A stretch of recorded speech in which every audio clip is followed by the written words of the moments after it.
اگلا سوال امریکہ سے عابد صاحب پوچھتے ہیں، میں ایک اسلامی ادارے میں کام کرتا ہوں، کیا ہم ٹک ٹاک پر اسلامی چینل بنا سکتے ہیں دینی کانٹینٹ کے لیے؟ دیکھیں، جو ٹک ٹاک ہے، یوٹیوب چینل ہے، ان سب کے بارے میں علماء کی دو رائے ہیں۔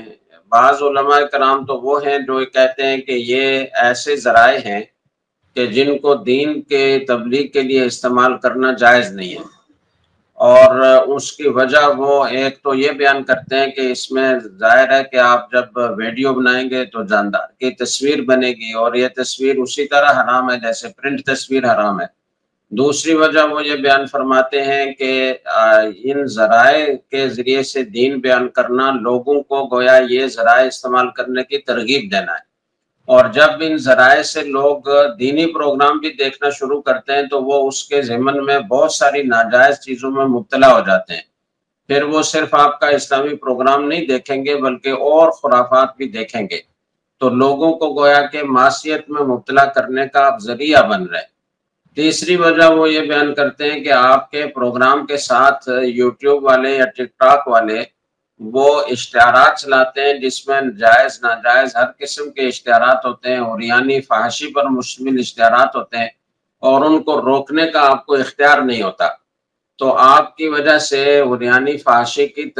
گویا ترویج ہو رہی ہے۔ اس لیے اس طرح کے کسی بھی چینل پر، کسی بھی سوشل میڈیا پلیٹ فارم پر کوئی دینی پروگرام کرنا یہ دین کی تبلیغ نہیں ہے بلکہ دین کی ایک طرح سے توہین اور اس کی خلاف ورزی ہے۔ تو جن کو ان علماء کی رائے پسند آتی ہے وہ اس پر عمل کریں، اور دوسرے علماء وہ ہیں کہ جو کچھ شرائط کے ساتھ دینی پروگرام پیش کرنے کو جائز کہتے ہیں۔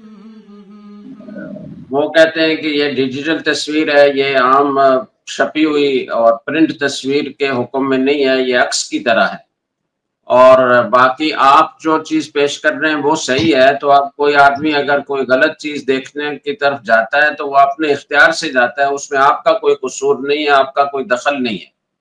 تو لہذا جائز ہے۔ اسی طرح اشتہارات کی جہاں تک بات ہے تو وہ لوگ کہتے ہیں کہ آپ ای میل کے ذریعے سے اور دوسرے کسی ذریعے سے آپ چینل والوں کو، ٹک ٹاک والوں کو، یوٹیوب والوں کو منع کر سکتے ہیں کہ میرے پروگرام کے ساتھ ناجائز اشتہارات نہ چلائے جائیں۔ وہ اب منع ہوتے ہیں نہیں ہوتے، یہ اس میں بھی دو رائے ہیں۔ بعض حضرات کہتے ہیں کہ جی آپ کو اختیار ہوتا ہے، آپ اگر اس کو شارٹ لسٹ کر لیں اور جن اشتہارات کو آپ نہیں چلانا چاہتے ان کو رکوا دیں تو رک جاتے ہیں۔ بعض کہتے ہیں کہ نہیں، یہ آپ کے اختیار میں نہیں ہے،